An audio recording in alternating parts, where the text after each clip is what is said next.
So today we're going to go ahead and go over solubility. You did get these notes before, but I want to just make this video to review it. So solubility is essentially the ability for any substance to be dissolved, for a solute to be dissolved in a solvent. So if something's soluble, it means it's able to break apart when it's placed in a solvent. The main rule we have for solubility is like dissolves like, which refers to polar and non-polar molecules.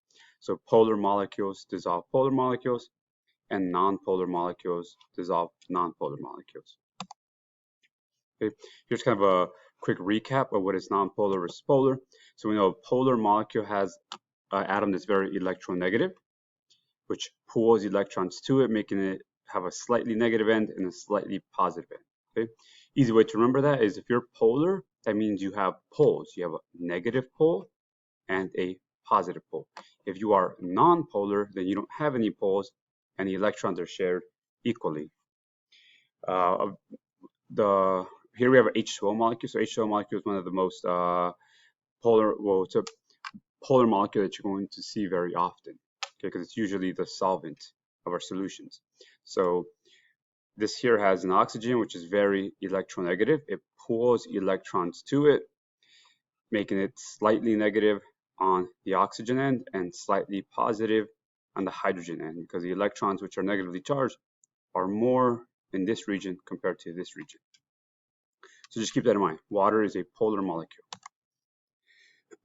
Okay, so again, polar solvents dissolve polar solutes, and also ionic compounds. Not all ionic compounds, but many ionic compounds. Okay, for example, NaCl or magnesium fluoride. If those are placed in water, they break down, and they break down into their individual ions.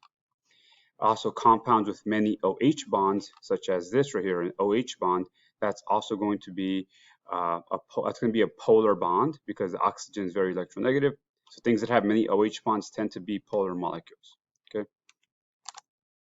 All right. So this is what happens at a molecular level when sodium chloride, NaCl, is added to water. Right. So if we have this crystal lattice here, when it's placed in water, the water molecules begin dissolving it. But how does that happen in the molecular level? Well, at the molecular level, we see that the negative ends of the oxygens start surrounding these positive sodium.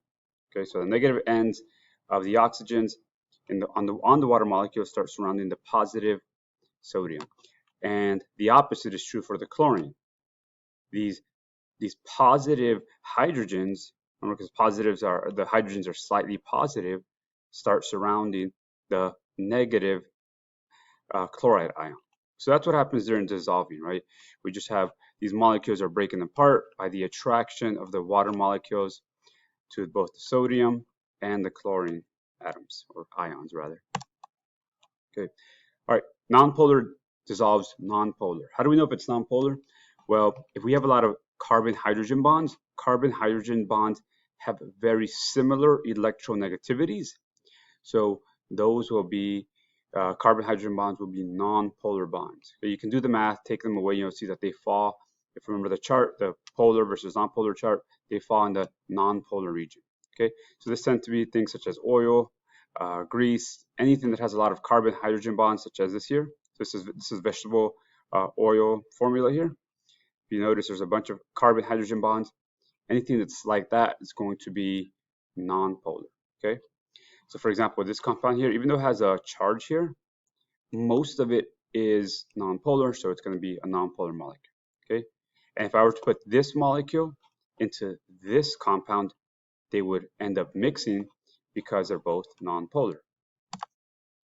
Okay, a couple of vocab words here: miscible and immiscible. Miscible just means the two liquids can mix completely.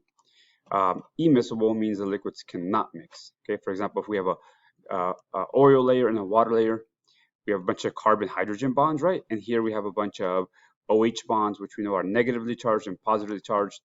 So we have polar and non-polar. Those are immiscible layers. They will not mix together, okay? However, if I put, for example, if I replace this with methyl alcohol, which has a lot of OH groups, it would mix with the water. So they would be miscible. Okay, let's go over a couple of factors that affect the surface, the solubility of a solid. So This one's kind of straightforward, right? When we increase the surface area, we will increase the solubility. So you probably want to write that down.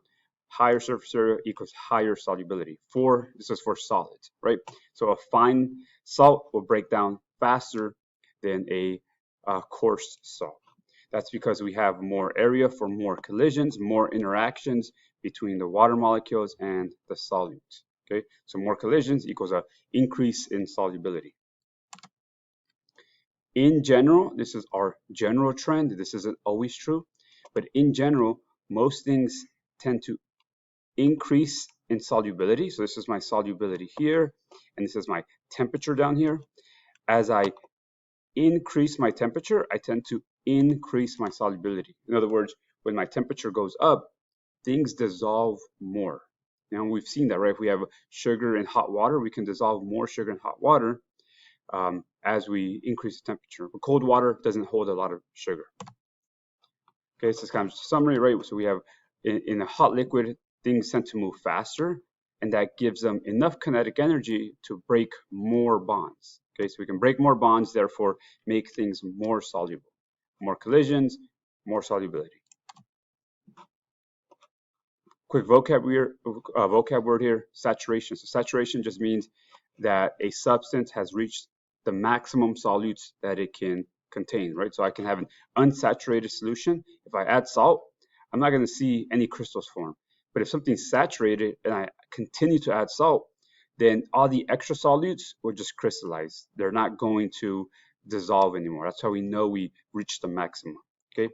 We could do what we call a super saturation. So we can heat something up and we can dissolve more crystals or more solutes than we typically would. Okay, that's called super saturation, when you heat something up to dissolve more solutes. Last concept we're going over here is Henry's law. This has to do with the solubility of gases. Okay, this law basically states that as I increase the surface pressure of the gas, I increase the solubility. Okay, in other words, if you notice here, in here I have a little bit of pressure. I have 1 bar of pressure. You can think about it as 1 atm of atmospheric pressure. When I increase the pressure, right, when I increase the pressure, I have more gases dissolved. Okay, so increasing surface pressure increases gas solubility. The example we've gone over is a soda, right? Think about this as a closed soda here. Let me take this off here. So think about it as a closed soda. If this is a closed soda, right, they're going to have a lot of gases dissolved inside of the soda. But when I open the soda, that pressure goes down because the gases are able to leave, so the pressure goes down. Therefore, there's less gases, less solubility. Okay. And let's see here. I think that should be pretty much it to summarize these notes here.